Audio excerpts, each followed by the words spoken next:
जय Hind students.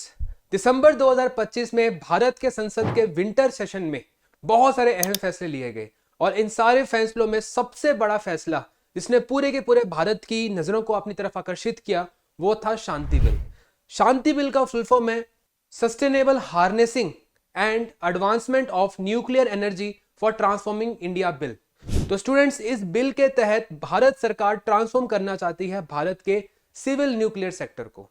Students, हम सबको पता होना चाहिए कि भारत मूव कर रहा है टूवर्ड्स ग्रीन एनर्जी और इसके लिए हमने टारगेट सेट किया है कि हम नेट जीरो कंट्री बन जाएंगे बाय 2070, यानी कि जितना कार्बन हम रिलीज करेंगे उतना ही कार्बन हम एब्जॉर्ब भी कर लेंगे। इसको करने के दो स्टेप्स है। पहला कि भारत में एक कार्बन सिंक क्रिएट की जाए, यानी कि ज्यादा पेड़ लगाए जाएं, ज्यादा जंगल उगाए जाएं, जिससे यानी कि कार्बन की जो एब्जॉर्प्शन है वो बढ़ जाए।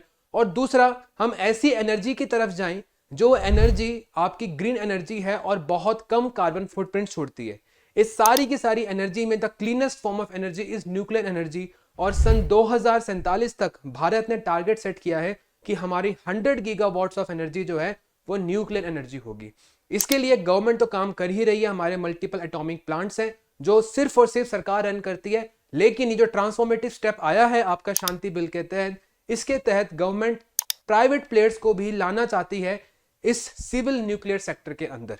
भारत की सरकार की केवल और केवल दो चीजों के ऊपर मोनोपोली थी, एक थी रेलवे, एक थी न्यूक्लियर एनर्जी, जिसमें से एक मोनोपोली तोड़ दी गई है, यानी कि now the private players are also invited to participate in the civil nuclear sector.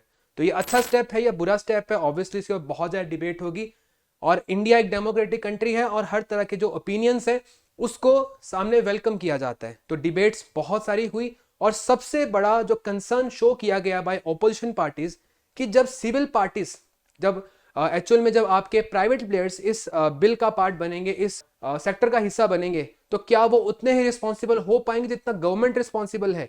और गवर्नमेंट को क्योंकि फॉरेन इन्वेस्टमेंट लेकर आनी है, इसके लिए गवर्नमेंट को कुछ रूल्स रिलैक्स करने पड़ेंगे। तो गवर्नमेंट ने एक रूल इसमें इंट्रोड्यूस किया है जो कि एक्चुअल में बहुत ज्यादा कंट्रोवर्शियल भी कहा जा रहा है, जिसको लेकर सारी डिबेट है।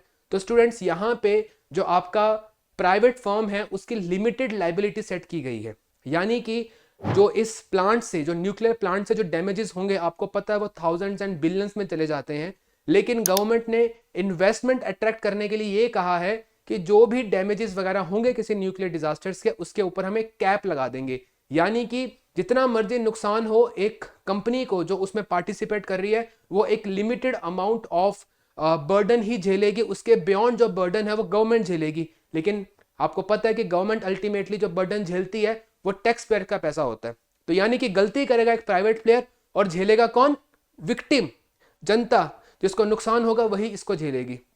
और दूसरा सबसे कंट्रोवर्शियल क्लॉज जो इसके अंदर आया है वो ये है कि जो भी आपके इक्विपमेंट सप्लायर्स होंगे उसकी जो लायबिलिटी है वो कॉन्ट्रैक्ट बेसिस के ऊपर होगी या कभी होगी ही नहीं, यानी कि कोई भी डिजास्टर होगा तो जिसने इक्विपमेंट सप्लाई कर रखे हैं उसके ऊपर कोई भी बर्डन शिफ्ट नहीं किया जाएगा। ये एक्चुअल में गवर्नमेंट कर क्यों रही है?